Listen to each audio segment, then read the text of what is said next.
ರಾಜ್ಯ ಕಥನ ವಿಶೇಷ ಕಾರ್ಯಕ್ರಮಕ್ಕೆ ಸ್ವಾಗತ. ನಾನು ಹರೀಶ್ ಮುಲ್ಕಿ. ವೀಕ್ಷಕರೇ, ಬಹಳಷ್ಟು ದಿನಗಳಲ್ಲಿ ನೀವು ಗಮನಿಸಬಹುದು, ರಾಜ್ಯದಲ್ಲಿ ನಡೆಯುತ್ತಿರುವಂತಹ ಚುನಾವಣೆಯ ಪ್ರಕ್ರಿಯೆ ಆಗಿರಬಹುದು, ಅದಕ್ಕೆ ಸಂಬಂಧಿಸಿದಂತಹ ಒಂದಷ್ಟು ಚುರುಕುತನ ಕೂಡ ಪಕ್ಷದಲ್ಲಿ ರಾಷ್ಟ್ರೀಯ ಪಕ್ಷಗಳು ಮಾಡ್ತಾ ಇದೆ. ಅದರಲ್ಲೂ ಈಗ ಅಭ್ಯರ್ಥಿಗಳ ಪಟ್ಟಿಯು ಕೂಡ ರೆಡಿಯಾಗಿದೆ. ಇನ್ನಷ್ಟೇ ಪಟ್ಟಿಯ ಒಂದು ಘೋಷಣೆ ಕೂಡ ಆಗಬೇಕಾಗಿದೆ. ಅಭ್ಯರ್ಥಿಗಳು ಯಾರೆಲ್ಲ ಇದ್ದಾರೆ ಈ ಬಾರಿ ಕಣದಲ್ಲಿ ಅನ್ನುವಂಥದ್ದು ಕೂಡ ಗಮನಿಸೋಣ. ಅದಕ್ಕಿಂತ ಮೊದಲು ಇಲ್ಲಿ ಯಾವೆಲ್ಲ ವಿಚಾರಗಳನ್ನು ಇಟ್ಕೊಂಡು ಈ ಬಾರಿ ಚುನಾವಣೆಯನ್ನು ಎದುರಿಸಬೇಕು, ಒಂದಷ್ಟು ಭಿನ್ನಮತ ಅನ್ನುವಂಥದ್ದು ಇರದೇ ಇರುತ್ತೆ. ರಾಷ್ಟ್ರೀಯ ಪಕ್ಷಗಳಲ್ಲಿ ಭಿನ್ನಮತಗಳನ್ನು ಹೇಗೆ ಶಮನ ಮಾಡಬಹುದು, ಒಂದು ಕಡೆಯಲ್ಲಿ ಹೇಗೆ ಸಮಾಧಾನ ಪಡಿಸಬಹುದು, ಈ ಬಾರಿ ಅಸಮಾಧಾನಗೊಂಡವರನ್ನು ಹೇಗೆ ಸಮಾಧಾನ ಮಾಡಬಹುದು ಅನ್ನುವಂಥದ್ದು ಕೂಡ ಇಲ್ಲಿ ಪ್ರಶ್ನೆಯಾಗಿ ಕಾಡ್ತಾ ಇರುವಂಥದ್ದು.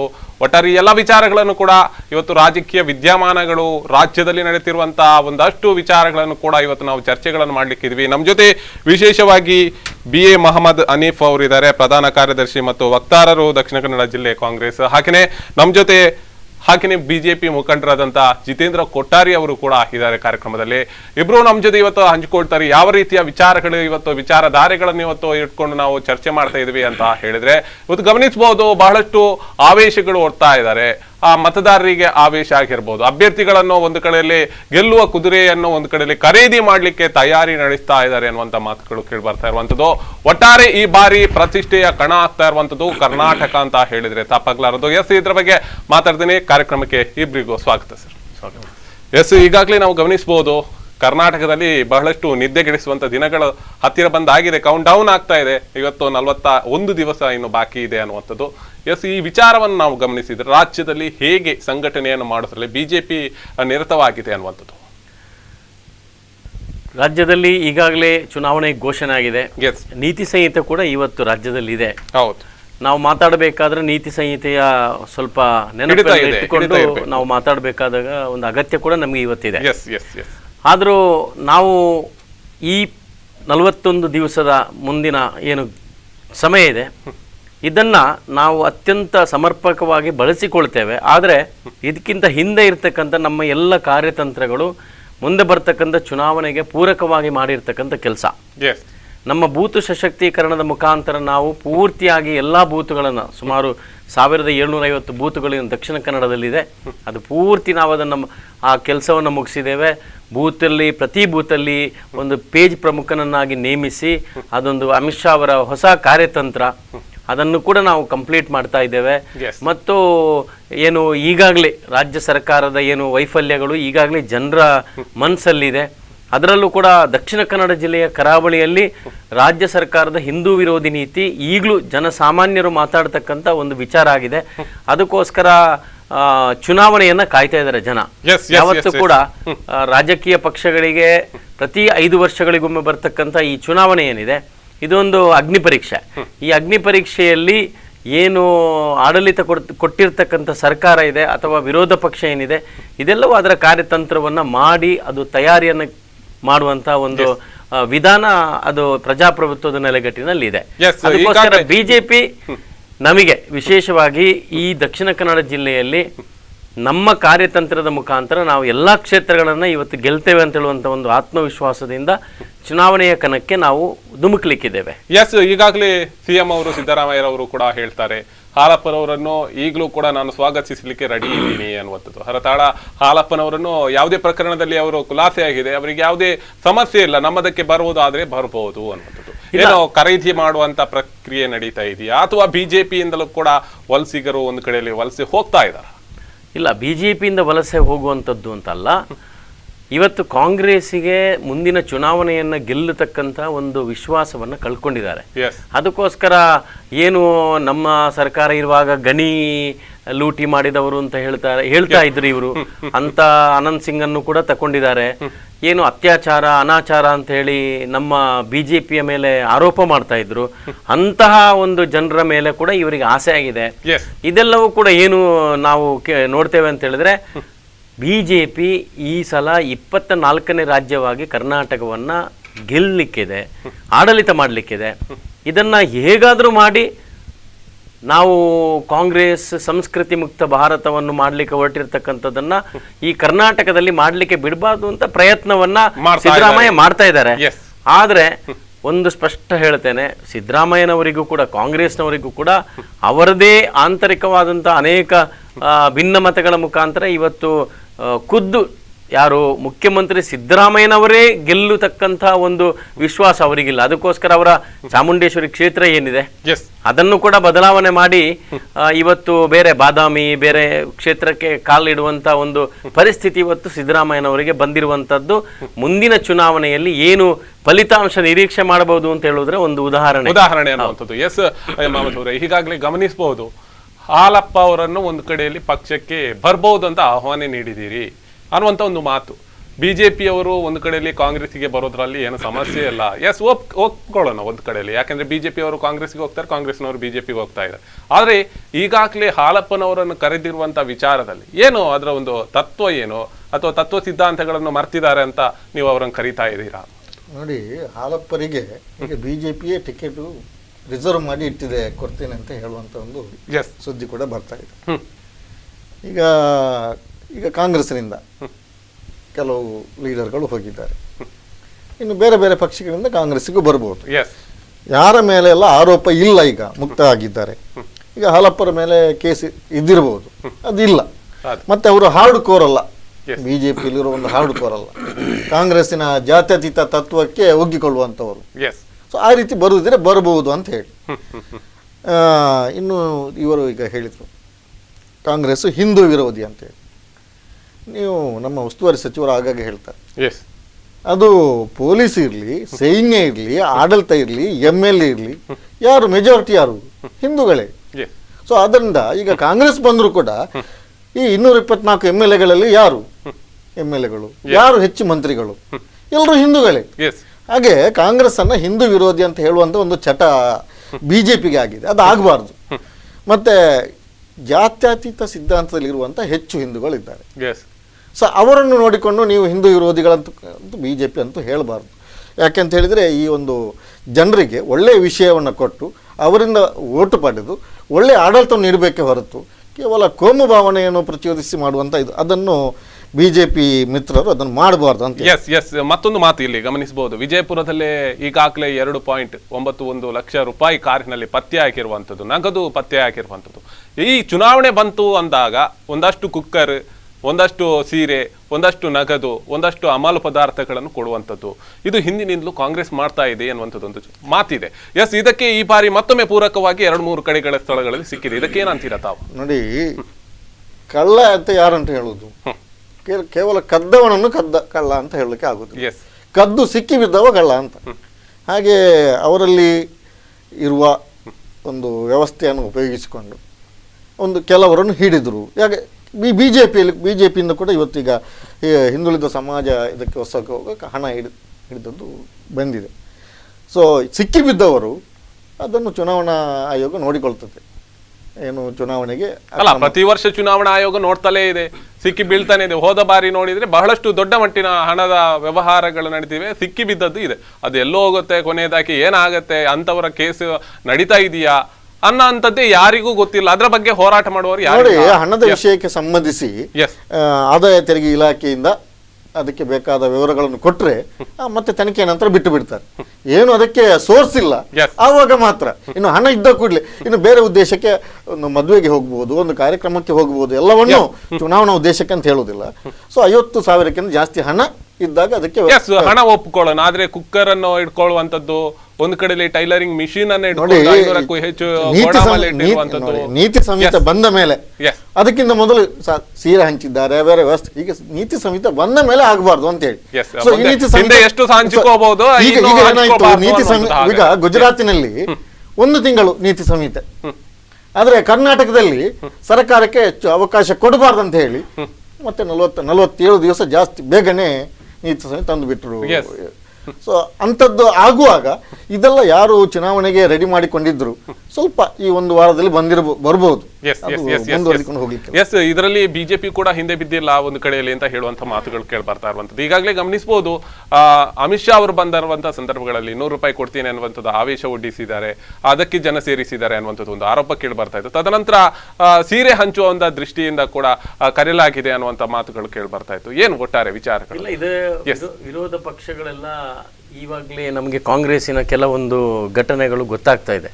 ಎಷ್ಟು ಅಂತ ಹೇಳಿದ್ರೆ, ಇಲ್ಲಿ ದಕ್ಷಿಣ ಕನ್ನಡ ಜಿಲ್ಲೆಯಲ್ಲಿ ಉಸ್ತುವಾರಿ ಸಚಿವರ ಮೇಲೆಯೇ ಒಂದು ಕೇಸ್ ಆಗಿದೆ. ಎಲೆಕ್ಷನ್ ಅಧಿಕಾರಿ, ಚುನಾವಣಾಧಿಕಾರಿ ಒಂದು ಕೇಸನ್ನು ದಾಖಲು ಮಾಡಿದ್ದಾರೆ.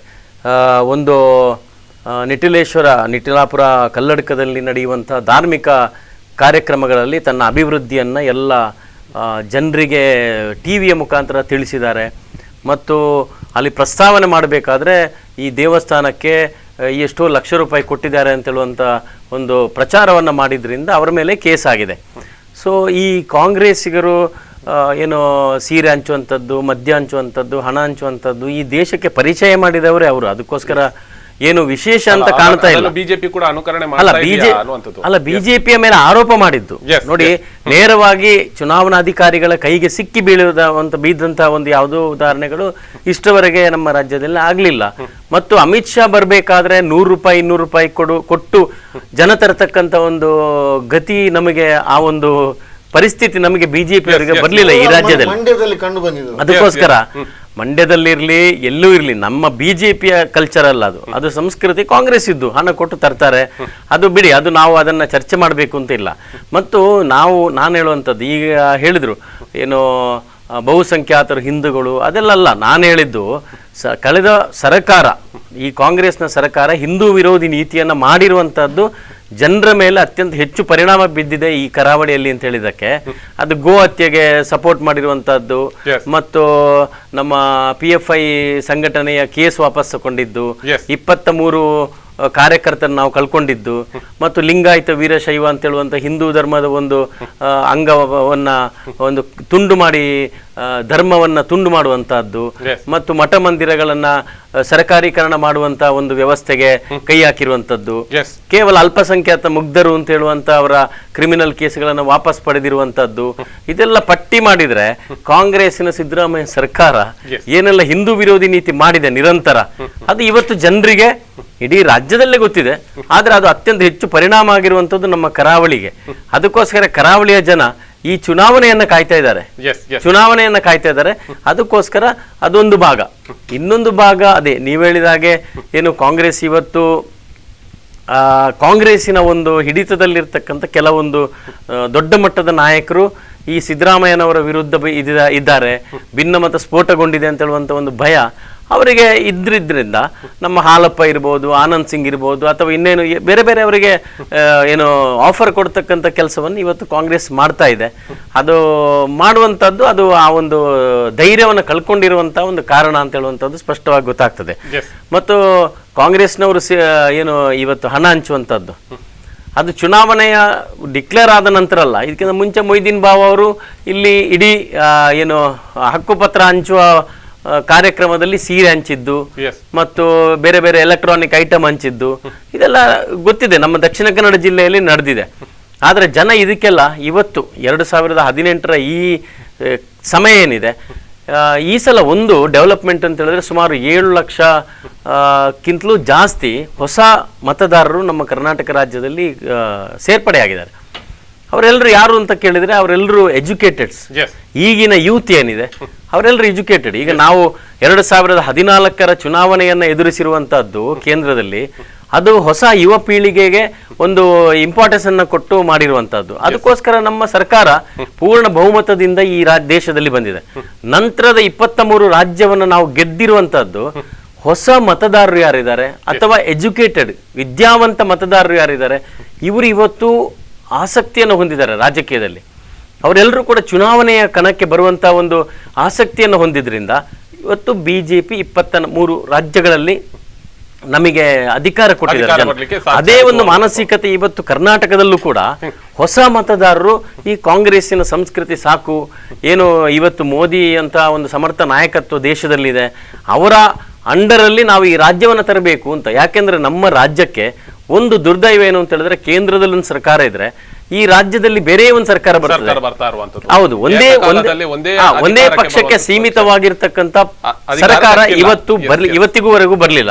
ಆದ್ರೆ ಇವತ್ತು ಕರ್ನಾಟಕದ ಜನ ಅದನ್ನ ಒಂದು ಗಂಭೀರವಾಗಿ ಪರಿಗಣಿಸಿ ಈ ಕರ್ನಾಟಕ ರಾಜ್ಯವನ್ನ ಬಿಜೆಪಿ ಕೊಟ್ರೆ ನೋಡಿ, ಮೋದಿ ಅಂತಹ ಅಭಿವೃದ್ಧಿ ಪರವಾಗಿರ್ತಕ್ಕಂತಹ ಕೇಂದ್ರ ಸರ್ಕಾರದ ಮುಖಾಂತರ ಈ ರಾಜ್ಯದ ಚಿತ್ರಣವನ್ನೇ ಬದಲು ಮಾಡಬಹುದು ಮತ್ತು ಅಭಿವೃದ್ಧಿಯನ್ನ ಈ ರಾಜ್ಯದಲ್ಲಿ ಅತ್ಯಂತ ಹೆಚ್ಚು ಮಾಡಬಹುದು ಅಂತ ಹೇಳುವಂತದ್ದು ನಾನು ಸಂದೇಶ ಕೊಡ್ಲಿಕ್ಕೆ ಕೂಡ ಇಷ್ಟಪಡ್ತೇನೆ. ನಿಮ್ ಜೊತೆ ಮಾತು ಮುಂದುವರಿಸ್ತೇನೆ. PFI ವಿಚಾರದಲ್ಲಿ ಮಾತಾಡಬೇಕು, ಗೋ ಹತ್ಯೆ ಬಗ್ಗೆ ಮಾತಾಡಬೇಕು. ಮಾತು ಮುಂದುವರಿಸ್ತೇನೆ. ವೀಕ್ಷಕರ ಒಂದು ಪುಟ್ಟ ವಿರಾಮದ ಬಳಿಕ ಮತ್ತೆ ಕಾರ್ಯಕ್ರಮ ಮುಂದುವರಿಯುತ್ತೆ.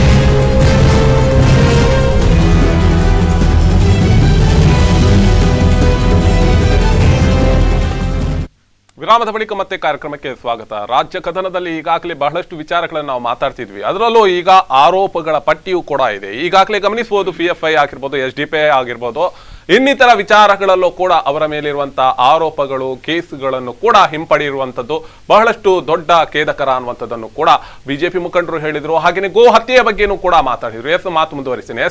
ಇದ್ರ ಬಗ್ಗೆ ತಾವೇನು ಹೇಳ್ತೀರಿ? ಈಗಾಗಲೇ ನಿಮ್ಮ ಸರ್ಕಾರ ಇರುವಾಗಲೇ PFI ಮತ್ತು SDPI ಮೇಲೆ ಇರುವಂತಹ ಬಹಳಷ್ಟು ಕ್ರಿಮಿನಲ್ ಮೊಕದ್ದಮೆಗಳಾಗಿರ್ಬೋದು, ಆರೋಪಗಳಾಗಿರ್ಬೋದು, ಹತ್ಯೆಗೆ ಸಂಬಂಧಿಸಿದಂತ ವಿಚಾರಗಳಾಗಿರ್ಬೋದು, ಎಲ್ಲವನ್ನು ಕೂಡ ಇವತ್ತು ಖುಲಾಸೆ ಮಾಡುವತ್ತ ಕಾಂಗ್ರೆಸ್ ಒಂದು ಜೈಕಾರ ಹಾಕಿದೆ ಅನ್ನುವಂಥದ್ದು. ಇದು ಎಷ್ಟರ ಮಟ್ಟಿಗೆ ನಿಮಗೆ ಈ ಬಾರಿ ಒಲವು ತೋರ್ಬಹುದು ಮತದಾರ? ಒಂದು ಸರ್ಕಾರಕ್ಕೆ ಎಸ್ ಒಂದು ಕೇಸ್ ಅದು ಸರಿಯಾಗಿ ದಾಖಲಾಗಿಲ್ಲ ಅಥವಾ ಅಮಾಯಕರ ಮೇಲೆ ಕೇಸ್ ಬಿದ್ದಿದೆ ನಿಜ ಅಂತ ಆದಾಗ ಅದನ್ನು ಹಿಂತೆಗೆದುಕೊಳ್ಳುವ ಅಧಿಕಾರ ಖಂಡಿತ ಇದೆ. 2013ಕ್ಕೆ ಮೊದಲು ಅವರ ಬಿಜೆಪಿಯವರ ಸರ್ಕಾರ ಇರುವಾಗ ಯಡಿಯೂರಪ್ಪರು ಎಷ್ಟು ಕೇಸುಗಳನ್ನೆಲ್ಲ ಹಿಂದೆ ತೆಗೆದುಕೊಂಡ್ರು. ಆವಾಗ ಸಂಘ ಪರಿವಾರದ ಏನು ಅದು ಬಜರಂಗ ದಳ ಇರಲಿ, ಶ್ರೀರಾಮ ಸೇನೆ ಇರಲಿ, ಬೇರೆ ಅವರ ಸಂಘಟನೆ ಏನು ಕ್ರಿಮಿನಲ್ ಚಟುವಟಿಕೆಯಲ್ಲಿ ತೊಡಗಿತ್ತು ಅಂತ ದೊಡ್ಡ ದೊಡ್ಡ ಕೇಸುಗಳನ್ನು ಅವ್ರು ಹಿಂದೆ ತೆಗೆದುಕೊಂಡ್ರು. ಆಗ ನಾವು ಅದನ್ನು ವಿರೋಧಿಸಿದೆವು. ಅಲ್ಲ, ಅದಕ್ಕೆ ಪ್ರತಿಕಾರ ಇನ್ನು ಅವರ ಕಾಲದಲ್ಲಿ ಅಲ್ಪಸಂಖ್ಯಾತರ ಮೇಲೆ, ದಲಿತರ ಮೇಲೆ, ಹಿಂದುಳಿದವರ ಮೇಲೆ ಅವರು ತಮ್ಮ ಅಧಿಕಾರವನ್ನು ಚಲಾಯಿಸಿ ಅವರ ಮೇಲೆ ಎಷ್ಟು ಕೇಸ್ಗಳು. ಆದರೆ ಕೇಸ್ ಬೀಳುವಾಗ ಮಿತ್ತ ವ್ಯತಿರಿಕ್ತವಾಯಿತು. ಸ್ಟೇಷನ್ಗೆ ಹೋದಾಗ ಯಾರಿಗೆ ಅನ್ಯಾಯ ಆಗಿದೆ ಅವರ ಕೇಸ್ ತೆಗೆದುಕೊಳ್ಳುವ ಬದಲು ಇನ್ನೊಬ್ಬರ ಮೇಲೆ ಕೇಸ್ ಹಾಕುವಂಥದ್ದು, ಇಂತಹ ಕೆಲವು ಅನ್ಯಾಯವಾಗಿ ಕೇಸ್ ದಾಖಲಾದದ್ದಿತ್ತು. ಅದನ್ನು ತೆಕ್ಕೊಳ್ಳೋದ್ರಲ್ಲಿ ತೊಂದರೆ ಇಲ್ಲ. ಇನ್ನು ನೋಡಿ, ಉತ್ತರ ಪ್ರದೇಶದಲ್ಲಿ ಅವರ ಮುಖ್ಯಮಂತ್ರಿ ಬಂದಾಗ ಅವರ ವಿರುದ್ಧ ಇದ್ದ ಕೇಸನ್ನೇ ಅವರು ಹಿಂದೆ ತೆಗೆದುಕೊಂಡ್ರು. ಹಾಗೆ ಮಾಡಬಾರ್ದು. ಒಬ್ಬ ಮುಖ್ಯಮಂತ್ರಿ ಅವರ ವಿರುದ್ಧ ದಾಖಲಾದ ಕೇಸನ್ನ ಅವರ ಹಿಂದೆ ತೆಗೆದುಕೊಳ್ತಾನೆ ಅಂತ ಹೇಳಿದ್ರೆ ಬಿಜೆಪಿಯ ಒಂದು ಪರಿಪಾಠ ಏನು ಹೇಳಿ. ಇನ್ನು ಗೋಹತ್ಯೆ ಕಾನೂನು, ಗೋಹತ್ಯೆಯನ್ನ ಕಂಟ್ರೋಲ್ ಮಾಡುವಂತ ಕಾನೂನನ್ನ ಕಾಂಗ್ರೆಸ್ ಸರ್ಕಾರ 64ರಲ್ಲಿ ತಂದಿರುವಂತದ್ದು. ಅದೇನು ಬಿಜೆಪಿ ಈಗ ಇವರು ಬಂದು ಅದನ್ನು ಬೇರೆ ರಾಜ್ಯಗಳಿದ್ದ ಹಾಗೆ ಅದಕ್ಕೆ ಇಷ್ಟು ವರ್ಷ ಜೈಲು ಅದು ಹಾಗೆ ಮಾಡಿದ್ರೆ ಆಗುವುದಿಲ್ಲ. ಕೃಷಿಕರಿಗೆ ಯಾರು ಹಾಲು ಕೊಡುವಂತ ಇದನ್ನು ಯಾರು ಅದನ್ನು ದುರುಪಯೋಗ ಮಾಡುವುದಿಲ್ಲ. ಅದು ಬೆಳೆದ ನಂತರ ಅದು ಉಪಯೋಗಕ್ಕೆ ಇಲ್ಲ ಅಂತ ಹೇಳುವಾಗ ಕೃಷಿಕರು ಅದನ್ನು ಮಾರ್ತಾರೆ, ಅದನ್ನು ಕೊಂಡೋಗಿ ಉಪಯೋಗಿಸ್ತಾರೆ ಮಾಂಸಕ್ಕೆ. ಅದು ಈಗ ಇವರ ಕಾಲದಲ್ಲಿ ಈಗ ರಫ್ತಲ್ಲಿ ಬೀಫು ರಫ್ತಲ್ಲಿ 2ನೇ ಇದಕ್ಕೆ ಬಂತು. ಸೊ ಇಲ್ಲಿ ಇದರ ವಿರುದ್ಧ ಮಾತಾಡ್ತಾರೆ. ಇದನ್ನು ಅದೇ ಗೋವನ್ನ ಫಾರಿನ್ಗೆ ರಫ್ತು ಮಾಡ್ತಾರೆ. ಸೊ ಅದರಿಂದ ಹೇಳೋದೊಂದು ಮಾಡೋದೊಂದು. ಇನ್ನು PFI ಅವರ ಕೇಸ್ಗಳು ಅದು ಏದು ಅದರಲ್ಲಿ ಅರ್ಹತೆ ಇದೆ, ಅದು ಹಿಂದೂಗಳದ್ದು ತೆಗೆದಿದೆ, ಮುಸಲ್ಮಾನರು ತೆಗೆದು PFI ಅಂತ ಹೇಳಿ ಅಲ್ಲ. ಯಾರು ಅಮಾಯಕರ ಮೇಲೆ ಕೇಸ್ ದಾಖಲಾಗಿದೆ ಅದು ಹಿಂದೂಗಳದ್ದಿರ್ಲಿ, ಮುಸಲ್ಮಾನರದ್ದಿರ್ಲಿ, ಕ್ರಿಶ್ಚಿಯನ್ಸ್ ಇರ್ಲಿ, ಒಂದು ರಾಜ್ಯದ ಒಂದು ಸಿಟಿಸನ್ಸ್ ಅವರನ್ನ ಒಂದು ಸಮಾನ ತಕ್ಕಡಿಯಲ್ಲಿ ತೂಗುವಂತ ಕೆಲಸವನ್ನ ಕರ್ನಾಟಕ ಸರ್ಕಾರ. ಇನ್ನು ಲಿಂಗಾಯತ ವೀರಶೈವ ಅಂತ ಹೇಳುವಂಥದ್ದು ಅದು ಕಾಂಗ್ರೆಸ್ ಸರ್ಕಾರದಲ್ಲಿ ಆದದ್ದಲ್ಲ. ಹಿಂದೆ ಅವರು KJPಯಲ್ಲಿ ಇದ್ದಾಗ ಮಾನ್ಯ ಯಡಿಯೂರಪ್ಪರವರು ಇದು ಹೀಗೆ ಆಗ್ಬೇಕು ಅಂತ ಹೇಳಿ ಅವರೇ ದಸ್ಕತ್ ಹಾಕಿ ಕೊಟ್ಟಿದ್ದಾರೆ. ಸೊ ವೀರಶೈವರದ್ದು ಹಿಂದೂ ಪರಂಪರೆಯನ್ನ ಸೊ ಲಿಂಗಾಯತರದ್ದು ಅಲ್ಲ, ಅವರ ಕೇಳಿಕೆ, ಅವರು ಕೇಳಿಕೆ ಮಾಡಿ ಹೋರಾಟ ಮಾಡಿ ನಮ್ಗೆ ಆಗ್ಬೇಕು. ಸೊ ಕರ್ನಾಟಕ ಸರ್ಕಾರಕ್ಕೆ ಅದನ್ನೇನು ಮಾಡುವ ಅವಕಾಶ ಇಲ್ಲ, ಅದನ್ನು ಕೇಂದ್ರ ಸರ್ಕಾರ ಈಗ ಕೇಂದ್ರ ಸರ್ಕಾರ ಕಳಿಸಿಕೊಟ್ಟಿದ್ದಾರೆ. ಅವ್ರಿಗೆ ಆಗ್ಬೋದು ಅಂತ ಹೇಳ್ಬೋದು, ಆಗ್ಬಾರ್ದು ಅಂತ ಹೇಳ್ಬೋದು, ಅದು ಆಗ್ಲೇಬೇಕಂತದ್ದೇನಿದೆ. ಇನ್ನು ಮಠ ಮಂದಿರಗಳ ಸರ್ಕಾರೀಕರಣ ಅಂತ ಹೇಳ್ತಾರೆ ನೋಡಿ. ಎಲ್ಲದಕ್ಕೊಂದು ಆ್ಯಕ್ಟ್ ಇದೆ. ಈಗ ಮಸೀದಿಗಳಿಗೆ ಸಂಬಂಧಿಸಿ ವಕ್ಫ್ ಆ್ಯಕ್ಟ್ ಇದೆ. ಅದು ಎಲ್ಲ ವಕ್ಫ್ ಆ್ಯಕ್ಟ್ನ ಅಂಡರ್ಲಿ ಬರ್ತದೆ. ಅದು ಕೂಡ ಒಂದು ಸರ್ಕಾರದ ವಕ್ಫ್ ಇಲಾಖೆ, ಸರ್ಕಾರದ ಒಂದು ಆರ್ಗನ್. ಎಲ್ಲ ಮಸೀದಿಗಳು ಒಮ್ಮೆ ಮಸೀದಿಯ ಜಾಗ ಆದ ಕೂಡಲೇ ಅದು ಬರಬೇಕು. ಹೀಗೆ ದೇವಸ್ಥಾನಗಳು ಕೂಡ, ಮಠ ಮಂದಿರಗಳು ಕೂಡ ಅದು ಜನರ ಎಲ್ಲರಿಗಾಗಿ. ಅಲ್ಲಿ ಏನಾಗ್ತದೆ, ಸರ್ಕಾರದ ಕಂಟ್ರೋಲ್ ಬಂದಾಗ ಒಂದು ಬ್ರಾಹ್ಮಣರಿಗೆ ಒಂದು, ದಲಿತರಿಗೆ ಒಂದು, ಹಿಂದೂ ಇರುವುದಿಲ್ಲ. ಅದನ್ನು ಕಂಟ್ರೋಲ್ ಮಾಡಬೇಕಿದ್ರೆ ಈ ಮಠ ಮಂದಿರಗಳು ಸರ್ಕಾರದ ಇಲಾಖೆ ಒಂದು ಪೂರಕವಾಗಿ ಅಲ್ಲದೆ ಇನ್ನು ಯಾರು ಹಣವನ್ನು ದುರುಪಯೋಗ ಮಾಡಬಾರ್ದು. ಅಲ್ಲಿರುವ ಈಗೊಬ್ಬರು ಸ್ವಾಮೀಜಿ, ಕೆಲವು ಸ್ವಾಮೀಜಿಗಳು ಒಟ್ಟಿಗೆ ನಿಲ್ತೇನೆ ಅಂತ ಹೇಳ್ತಾರೆ. ಅವ್ರು ಯಾವ ಹಣವನ್ನು ಖರ್ಚು ಮಾಡ್ತಾರೆ? ಅದು ಅವರು ಮಠದಲ್ಲಿ ಭಕ್ತರಿಂದ ಕಲೆಕ್ಟ್ ಮಾಡಿದ ಹಣ. ಅದು ಹಾಗೆ ದುರುಪಯೋಗ ಆಗಬಾರ್ದು ಉದ್ದೇಶ ಅಲ್ಲದೆ ಯಾರನ್ನು ಅದು ಸರ್ಕಾರಿ, ಇನ್ನು ನಾಳೆ ಅವ್ರ ಗೌರ್ಮೆಂಟ್ ಬರ್ಬೋದು, ಅವರ ಕಂಟ್ರೋಲೇ ಇರ್ತದೆ, ಅಥವಾ ಇನ್ನೊಂದು ಗೌರ್ಮೆಂಟ್ ಬರ್ಬೋದು, ಅವರ ಕಂಟ್ರೋಲ್ ಇರ್ತದೆ. ನಮ್ಮ ಯಾವ ಸರ್ಕಾರ ಬರ್ತದೆ ಆ ಸರ್ಕಾರಗಳಿಗೆ ಸ್ವಲ್ಪ ಈ ಮಠದ ಮೇಲೆ ಅಂಕುಶ, ಅಥವಾ ಮಸೀದಿಯ ಮೇಲೆ ಅಂಕುಶ, ಅಥವಾ ಚರ್ಚಿನ ಮೇಲೆ ಅಂಕುಶ, ಅದು ಬೇಕೇ ಬೇಕು. ಎಸ್ ಈಗಾಗಲೇ ಅವರು ಹೇಳಿದ್ರು, ಬಹಳಷ್ಟು ಆರೋಪಗಳ ಪಟ್ಟಿಯನ್ನೇ ಮಾಡಿದ್ರು. ಒಂದ್ ಕಡೆಯಲ್ಲಿ ಗೋ ಹತ್ಯೆ ಬಗ್ಗೆ ಹೇಳಿದ್ರು, ಒಂದ್ ಕಡೆಯಲ್ಲಿ ಗೋ ಹತ್ಯೆ ಬಗ್ಗೆ ಮಾತಾಡ್ತಾರೆ. ರಫ್ತಲ್ಲಿ ನಂಬರ್ 2 ಅಲ್ಲಿ ಇದೆ ಅಥವಾ 3 ಅಲ್ಲಿ ಇದೆ, 3ನೇ ಸ್ಥಾನದಲ್ಲಿ ಇದೆ ಅನ್ನುವಂಥದ್ದು. ಒಂದು ಕಡೆಯಲ್ಲಿ ಉತ್ತರ ಪ್ರದೇಶದಲ್ಲಿ ಗೋ ಹತ್ಯೆ ಈಶಾನ್ಯದಲ್ಲಿ ಮಾಡಬಾರುವಂತ ಕ್ರಮ ಅಲ್ಲಿ ಮಾತ್ರ ಇಲ್ಲ, ಗೋವದಲ್ಲಿಲ್ಲ. ದಿವಸಕ್ಕೆ 30-35 ಕ್ವಿಂಟಲ್ ಹೆಚ್ಚಿನ ಒಂದು ಆಹಾರ ರೂಪದಲ್ಲಿ ಗೋವದಲ್ಲಿ ಬಳಸ್ಕೊಳ್ತಾ ಇದ್ದಾರೆ. ಇದಕ್ಕೆ ಯಾಕೆ ಕಡಿವಾಣ ಇಲ್ಲ ಅನ್ನುವಂತ ಒಂದು ಮಾತುಗಳು ಅವ್ರು ಕೇಳ್ತಾ ಇರುವಂತ. ಬಹಳಷ್ಟು ವಿಚಾರಗಳು ಕೂಡ ತತ್ವಸಿಂತ ಬದಲಾವಣೆ ಆಗ್ತಾ ಇದೆ ಬಿಜೆಪಿ ಇದ್ದು. ಇದನ್ನು ಒಪ್ಕೊಳ್ತೀರಾ ಜಿತೇಂದ್ರ? ಎಲ್ಲಪ್ಪ, ಕಾಂಗ್ರೆಸ್ನವರು ಇದನ್ನ ಹೇಳಿ ಹೇಳಿ ಹೇಳಿ ಜನರಿಗೆ ಇವತ್ತು ಭ್ರಮನಿರಸನ ಬಂದಿದೆ. ಅದಕ್ಕೋಸ್ಕರ ಕಾಂಗ್ರೆಸ್ ಅನ್ನು ಕಿತ್ತೊಗಿತಾ ಇದ್ದಾರೆ ಇಡೀ ದೇಶದಲ್ಲಿ. ನಾವು ಅದಕ್ಕೆ ಅಷ್ಟು ಗಂಭೀರವಾಗಿ ಏನು ತಲೆಗೆಡಿಸ್ಕೊಳ್ಬೇಕು ಅಂತ ಅಗತ್ಯ ಆರೋಪ ಮಾಡಿದ್ದಾರೆ. ಅಮಿತ್ ಶಾ ಅವರು ಈಗ ಮಠ ಮಂದಿರಗಳಿಗೆ ತಿರುಗಲಿಕ್ಕೆ ಅವರು ಈಗ ಅನುಭವಕ್ಕೆ ಬರ್ತಾ ಇದೆ, ಮಠ ಮಂದಿರ ಈಗ ಬೇಕಾಗಿದೆ ಚುನಾವಣೆ ಅಲ್ಲ. ಇವತ್ತು ಬಿಜೆಪಿಗೆ ಇಂಥ ಆರೋಪಗಳನ್ನ ಕಾಂಗ್ರೆಸ್ ಎಷ್ಟು ಆಗ್ತದೆ ಅಷ್ಟು ಲಾಭ ಬಿಜೆಪಿಗೆ. ಅವರು ಹೇಳಿದ್ರು, ಕೆಲವೆಲ್ಲ ಹೇಳಿದ್ರು, ಯಾವುದೇ ಕೇಸುಗಳನ್ನ ಅವರು ತೆಗಿಲಿಲ್ಲ ಅಂತೆ, ಮತ್ತು ಹಿಂದೂಗಳ ಕೇಸು ವಾಪಸ್ ತೆಗೆದಿದ್ದಾರೆ ಅಂತೆ, ಮತ್ತು ಏನು ನಮ್ಮ ಬಜರಂಗ ದಳದವರು ಸಂಘಟನೆಯವರು ಕ್ರಿಮಿನಲ್ ಆಕ್ಟಿವಿಟೀಸ್ ಅಲ್ಲಿ ಇದ್ದಾರಂತೆ. ಇದೆಲ್ಲ ಸುಳ್ಳು. ಯಾಕೆಂದ್ರೆ ನೋಡಿ, ನಾವು ಈ ಮಾತಾಡಬೇಕಾದ್ರೆ ಒಂದು ದಾಖಲೆ ಅಂತ ಇರ್ತದೆ. ದಾಖಲೆಗಳು ಹೇಳ್ತದೆ ಯಾರ ಕೇಸ್ ತೆಗೆದಿದ್ದಾರೆ, ಯಾರ ಜಯಂತಿ ಮಾಡಿದ್ದಾರೆ, ಯಾರ ಗೋಹತ್ಯೆಯ ವಿಚಾರದಲ್ಲಿ ಯಾರನ್ನ ಸರ್ಕಾರದ 10 ಲಕ್ಷ ರೂಪಾಯಿಯನ್ನು ಯಾರಿಗೆ ಕೊಟ್ಟಿದ್ದಾರೆ, ಕಬೀರಿಗೆ ಕೊಟ್ಟಿದ್ದಾರೆ. ಇದೆಲ್ಲ ನಾವು ಹೇಳ್ಬೇಕು ಅಂತಿಲ್ಲ. ಅದನ್ನೇ ಹೇಳಿದ್ ನಾನು. ಇವತ್ತು ನಮ್ಮ ಜನ ಕರೆಕ್ಟಾಗಿ ಅರ್ಥ ಮಾಡಿಕೊಂಡಿದ್ದಾರೆ ಈ ಕಾಂಗ್ರೆಸ್ನವರ ಬನ್ನ. ಅದಕ್ಕೆ ನಾವು ಅದಕ್ಕೆ ಉತ್ತರ ಕೊಡಬೇಕು ಅಂತಿಲ್ಲ. ಮತ್ತೊಂದು ನೀವು ಹೇಳಿದ್ದು ಅಮಿತ್ ಶಾ ಅವರು ದೇವಸ್ಥಾನಕ್ಕೆ ಹೋಗುವಂತದ್ದು ಅಂತ. ಅಲ್ಲ ನೋಡಿ,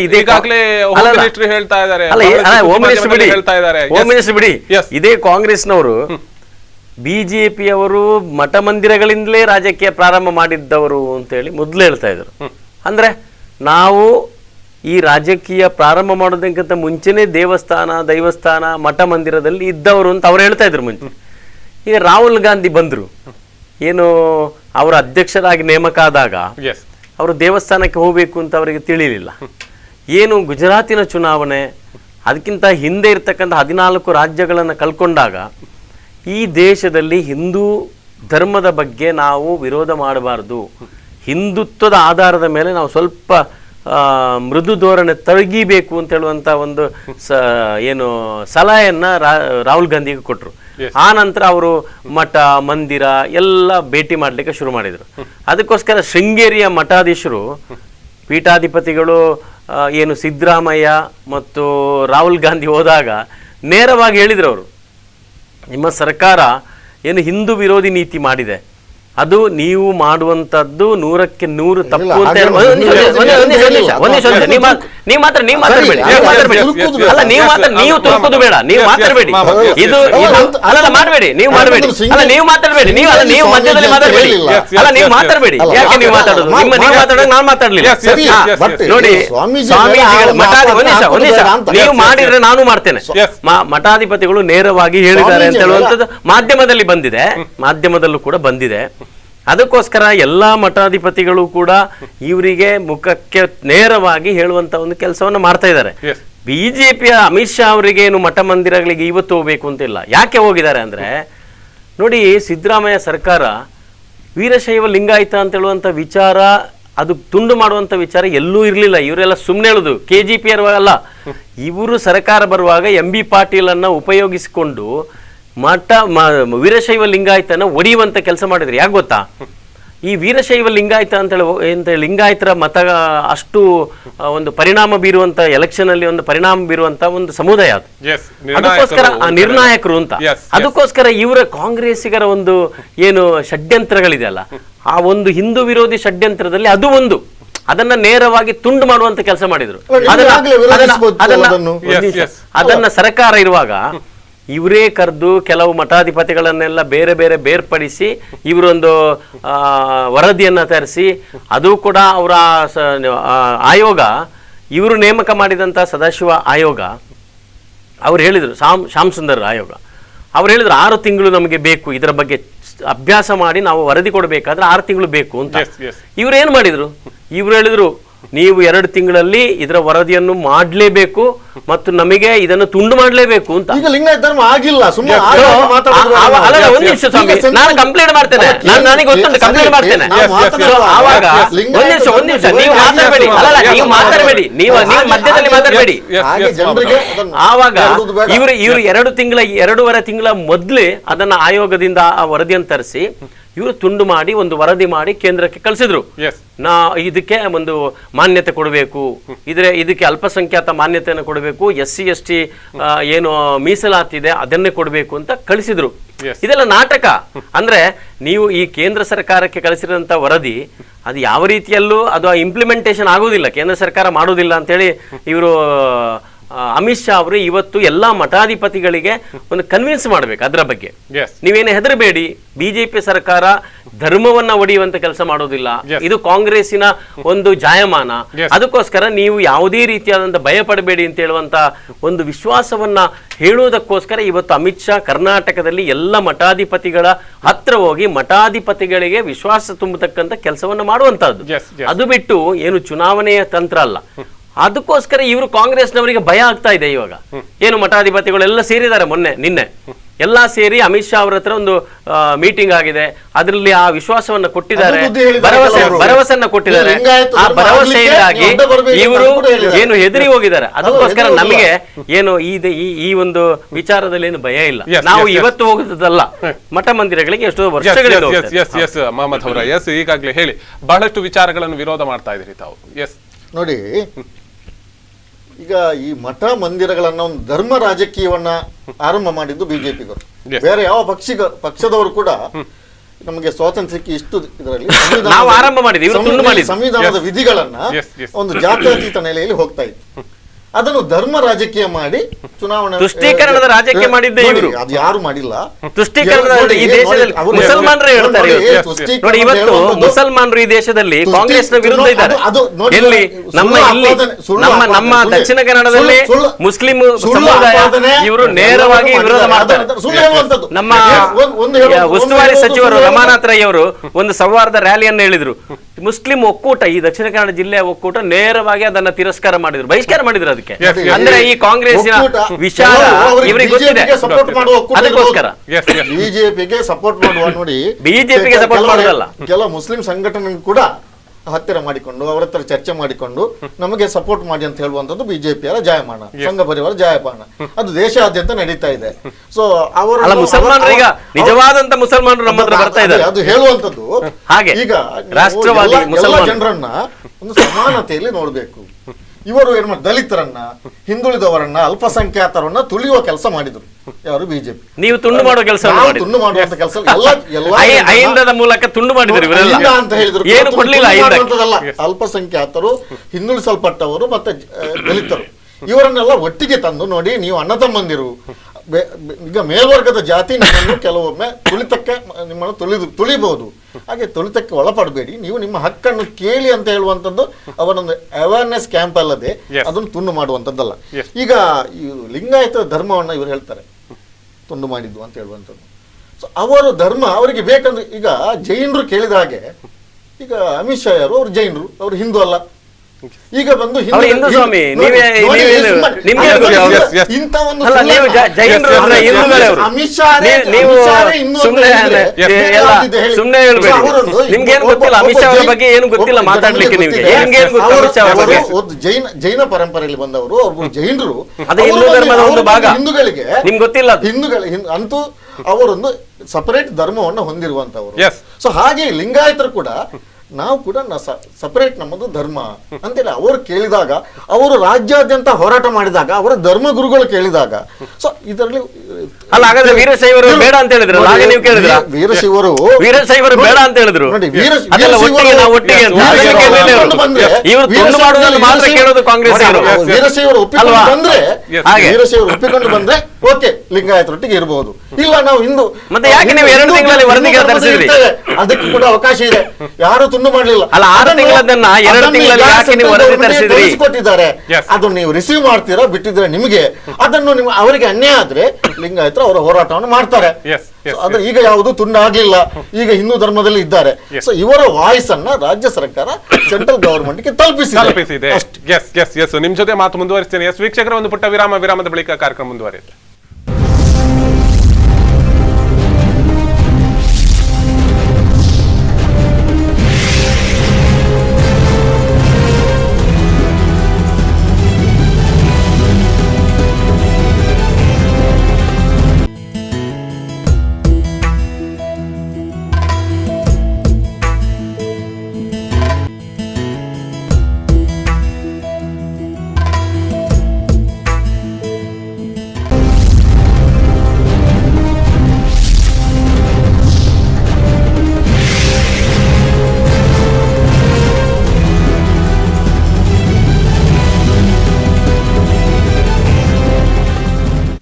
ವಿರಾಮದ ಬಳಿಕ ಮತ್ತೆ ಕಾರ್ಯಕ್ರಮಕ್ಕೆ ಸ್ವಾಗತ.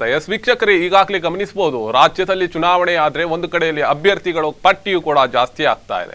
ಆಕಾಂಕ್ಷಿಗಳ ಒಂದಷ್ಟು ಮುಸುಕಿನ ಗುದ್ದಾಟ ಅಂತ ಹೇಳ್ಬೋದು, ಅದು ನಡೀತಲೇ ಇದೆ ಅನ್ನುವಂಥದ್ದು. ಆದ್ರೆ ಅಭ್ಯರ್ಥಿಯ ಘೋಷಣೆ ಎಷ್ಟರ ಮಟ್ಟಿಗೆ ಯಾವಾಗ ಆಗ್ಬಹುದು ಅನ್ನುವಂಥದ್ದು ಕೂಡ ಇವತ್ತು ವಿಚಾರಗಳನ್ನು ಮಾತಾಡಬೇಕಾಗಿದೆ. ಯಾಕಂದ್ರೆ ಬಹಳಷ್ಟು ನಿರೀಕ್ಷೆಯಿಂದ ಇರುವಂತಹ ಕಾರ್ಯಕರ್ತರು, ಅದು ಕಾಂಗ್ರೆಸ್ ಅಲ್ಲಿ ಆಗಿರ್ಬೋದು, ಬಿಜೆಪಿಯಲ್ಲಿ, JDS ನಲ್ಲಿ ಆಗಿರ್ಬೋದು, ಬಹಳಷ್ಟು ಜನರು ಇದ್ದಾರೆ ಕಾರ್ಯಕರ್ತರು. ಅವರಿಗೂ ಕೂಡ ಬಹಳಷ್ಟು ನಿರೀಕ್ಷೆಯ ಮಟ್ಟದಲ್ಲಿದೆ. ಬದಲಾವಣೆಯ ಒಂದು ಬಿಸಿ ಗಾಳಿ ತಲುಪ್ತಲೇ ಇದೆ. ಯಾವಾಗ ಯಾವ ಅಭ್ಯರ್ಥಿ ಯಾವ ಕ್ಷೇತ್ರದಲ್ಲಿ ಆ ಚುನಾವಣೆಗೆ ಕಣಕ್ಕೆ ಇಳಿಬಹುದು ಅನ್ನುವಂಥದ್ದು. ಒಂದು ಕಡೆಯಲ್ಲಿ ಸಿಟ್ಟಿಂಗ್ MLAಗಳನ್ನು ಕೊಟ್ರೆ, ಇನ್ನಷ್ಟು ಬದಲಾವಣೆಯ ಮುಖಗಳನ್ನು ಕೊಡುವಂತ ಆಲೋಚನೆಗಳನ್ನು ಕೂಡ ರಾಷ್ಟ್ರೀಯ ಪಕ್ಷಗಳು ಮಾಡ್ತಾ ಇದೆ. ಅದರಲ್ಲೂ ಬಿಜೆಪಿಯು ಕೂಡ ಯಾವುದರಲ್ಲೂ ಹಿಂದೆ ಬಿದ್ದಿಲ್ಲ ಅಂತ ಹೇಳ್ಬೋದು. ಹೊಸ ಮುಖದ ಪರಿಚಯವನ್ನು ಮಾಡೋದ್ರಲ್ಲೂ ಕೂಡ ಈ ಬಹಳಷ್ಟು ಯೋಚನೆಗಳನ್ನು ಮಾಡ್ತಾ ಇದೆ ಅನ್ನುವಂಥದ್ದು. ಇದ್ರ ಬಗ್ಗೆನೂ ಕೂಡ ಈಗ ಚರ್ಚೆ ಮುಂದುವರಿಸ್ತೇನೆ. ವೀಕ್ಷಕರೇ, ಈಗ ಬಹಳಷ್ಟು ಜನರು ಕೇಳ್ತಾ ಇರುವಂಥದ್ದು, ವೀಕ್ಷಕರ ಬಗ್ಗೆ ಕೂಡ ಬಹಳಷ್ಟು ನಾವು ಲೈವ್ ಮಾಡುವಂತ ಸಂದರ್ಭಗಳು ಹೇಳಿದ್ದಾರೆ, ಏನು ವಿಳಂಬ, ಪಟ್ಟಿ ಯಾಕೆ ಘೋಷಣೆ ಆಗ್ತಾ ಇಲ್ಲ? ಒಂದು ಕಡೆ ಸಿಟ್ಟಿಂಗ್ MLA ಅಂತ ಹೇಳ್ತಾ ಇದ್ದಾರೆ ಕಾಂಗ್ರೆಸ್ನವರು.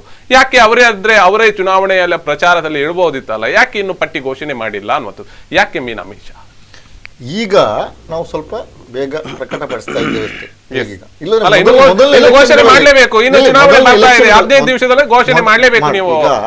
ಇನ್ನು 40 ದಿನಗಳ ಎಲೆಕ್ಷನ್ಗೆ ಇದೆ. ಈಗ ಏಪ್ರಿಲ್ 14ರ ಮೊದಲು ಮಾಡ್ತೇವೆ ಅಂತ ಹೇಳಿದ್ದಾರೆ. ಸೊ ರಾಜ್ಯವ್ಯಾಪಿ ಒಂದು ಪಟ್ಟಿಯನ್ನು ಬಿಡುಗಡೆ ಮಾಡಿ, ಮತ್ತೆ ಓವರಲ್ ಆಗಿ ಯಾರ್ಯಾರು ನೀವು ಸಿಟ್ಟಿಂಗ್ MLAಗಳಲ್ಲಿ ಯಾರೆಲ್ಲ ಸಾಧಾರಣ ಒಂದು 90% 95% ಇದ್ದಾರೆ, ನೀವು ಮುಂದುವರಿಸಿ. ನೋಡಿ, ಯಾವುದಕ್ಕೂ ಕೆಲವುದ್ರಲ್ಲಿ ಇಲ್ಲಿಂದ ಪಟ್ಟಿ ಹೋದಾಗ ಕೇಂದ್ರ ಸಮಿತಿ ಕೂಡ ಅದನ್ನು ವಿಮರ್ಶಿಸಬೇಕು.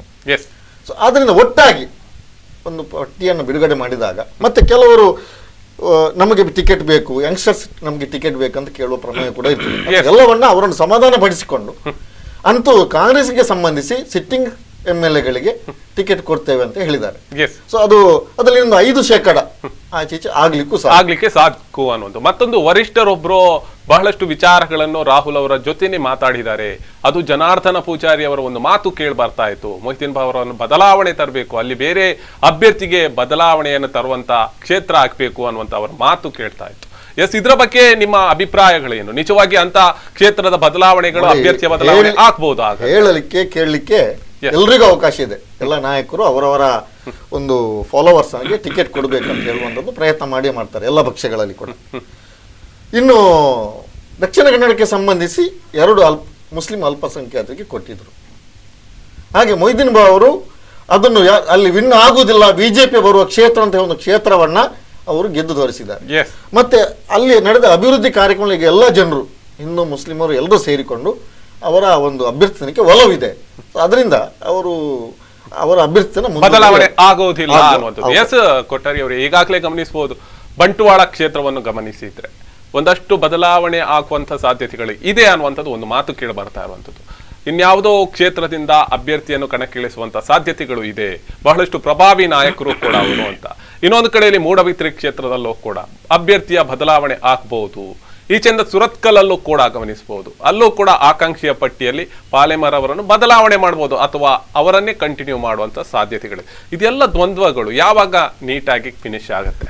ಇಲ್ಲ, ಏಪ್ರಿಲ್ 10 ತಾರೀಕಿನ ಒಳಗೆ ನಾವು ಅದನ್ನ ಡಿಕ್ಲೇರ್ ಮಾಡುವಂತ ಒಂದು ಸೂಚನೆ ನಮ್ಮ ವರಿಷ್ಠರಿಂದ ಬಂದಿದೆ. ಯಾವ ಕ್ಷೇತ್ರದಲ್ಲೂ ಕೂಡ ನಾವು ಪರ್ಟಿಕ್ಯುಲರ್ ಆಗಿ ಕ್ಷೇತ್ರ ಅಂತಲ್ಲ, ಯಾವ ಕ್ಷೇತ್ರದಲ್ಲೂ ಕೂಡ ನಮಗೆ ಗೆಲ್ಲುವ ಅಭ್ಯರ್ಥಿಗಳನ್ನು ಹಾಕಬೇಕು ಅಂತ ಹೇಳುವಂಥ ಒಂದು ಕಾರ್ಯತಂತ್ರ ಅಮಿತ್ ಶಾ ಅವರದೇ ಇದೆ ಇವಾಗ. ಸೊ ಅದನ್ನು ರಾಜ್ಯದ ನಾಯಕರು, ರಾಷ್ಟ್ರೀಯ ನಾಯಕರು, ಜಿಲ್ಲೆಯ ನಾಯಕರೆಲ್ಲ ಸೇರಿ ಕೂತು ಒಂದು ಏನು ಗೆಲ್ಲತಕ್ಕಂಥ ಅಭ್ಯರ್ಥಿಯನ್ನ ಕಣಕ್ಕೆ ಇಳಿಸ್ತಕ್ಕಂಥ ಒಂದು ಕೆಲಸವನ್ನ ಮಾಡ್ತಾರೆ. ಅದು 10 ತಾರೀಕಿನ ಒಳಗೆ ಖಂಡಿತವಾಗಿಯೂ ಘೋಷಣೆ ಆಗಬಹುದು ಅಂತ ಒಂದು ವಿಶ್ವಾಸ ಇದೆ. ಇನ್ನೊಂದು ಕಡೆಯಲ್ಲಿ ಈಗಾಗಲೇ ನಾನು ಹೇಳಿದೆ, ಗೆಲ್ಲುವ ಕುದುರೆಯನ್ನು ಖರೀದಿ ಮಾಡುವಂತ ಪ್ರಕ್ರಿಯೆಗಳು ನಡೀತಾ ಇದೆ ಅನ್ನೋದು. ಈ ಬಿಜೆಪಿಯಲ್ಲಿ ಅಂತ ಪ್ರಕ್ರಿಯೆಗಳು ನಡೀತಾ ಇದೆಯಾ? ಒಂದು ಕಡೆಯಲ್ಲಿ ಬಿಜೆಪಿಯ ಮೇಲೆ ಕಾಂಗ್ರೆಸ್ಸಿಗರು ಆರೋಪ ಮಾಡ್ತಾರೆ, ಜೆಡಿಎಸ್ ನಿಂದ ಆರೋಪ ಮಾಡ್ತಾ ಇದ್ದಾರೆ, ಏನಂತೀರ ತಾವು?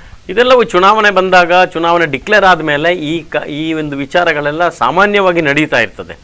ಎಲ್ರಿಗೊಂದು ಕುತೂಹಲ ಇರ್ತದೆ, ಯಾವುದೇ ಒಂದು ಹೊಸ ನಾಯಕರು ಬರ್ಬೋದಾ ಅಥವಾ ಈಗಾಗಲೇ ಏನು ಈಗಾಗಲೇ ಇರ್ತಕ್ಕಂಥ ನಾಯಕರು ಇರ್ಬೋದಾ ಅಥವಾ ಬೇರೆ ಪಕ್ಷದಿಂದ ಬರ್ಬೋದಾ, ಬೇರೆ ಕ್ಷೇತ್ರದಿಂದ ಬರ್ಬೋದಾ, ಇದೆಲ್ಲ ಸಾಮಾನ್ಯವಾಗಿರ್ತದೆ. ಆದರೆ ಯಾವುದಕ್ಕೂ ಕೂಡ ಪಕ್ಷದ ವರಿಷ್ಠರು ಒಂದೇ ವಿಚಾರವನ್ನು ಹೇಳುವಂತಹದ್ದು, ಅಭ್ಯರ್ಥಿ ಗೆಲ್ತಕ್ಕಂಥ ಒಂದು ಸಾಮರ್ಥ್ಯವನ್ನ ಹೊಂದಿರಬೇಕು ಅಂತ.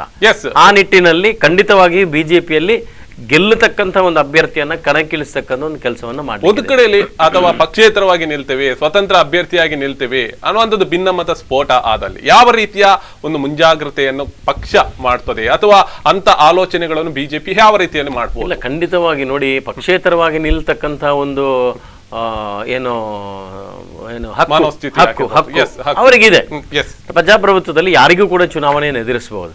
ಆದರೆ ದಕ್ಷಿಣ ಕನ್ನಡ ಜಿಲ್ಲೆಯಲ್ಲಿ ಅಂತ ಅಲ್ಲ, ನಮಗೆ ಪಕ್ಷೇತರರಾಗಿ ಯಾರು ಬೆದರಿಕೆ ಕೊಡ್ತಾರೆ ಅದು ಯಾವ ಒಂದು ಪರಿಣಾಮ ಕೂಡ ಪಕ್ಷಕ್ಕೆ ಆಗ್ತಾ ಇಲ್ಲ. ಇಲ್ಲಿ ಕೂಡ ನೀವು ಅದೇ ಮಾತು ಹೇಳಿದ್ರೆ, ಕೆಜೆಪಿ ಬಹಳಷ್ಟು ಆ ಸಂದರ್ಭದಲ್ಲಿ ಕಾಂಗ್ರೆಸ್ಗೆ ಅಧಿಕಾರ ಕೊಟ್ಟಿತ್ತು, ಅವರಿಗೆ ಈಗ ಭದ್ರ ಬುನಾದಿ ಮಾಡ್ತಾ ಇದ್ದಾರೆ ಅಷ್ಟೇ. ಕೆಜೆಪಿ ಅಂದ್ರೆ ಪಕ್ಷೇತರ ಅಲ್ಲ, ಅದು ನೇರವಾಗಿ ನಮ್ಮದೇ ಒಂದು ಇದರಿಂದ ಕವಲೊಡೆದಿರತಕ್ಕಂಥ ಒಂದು ಪಕ್ಷ.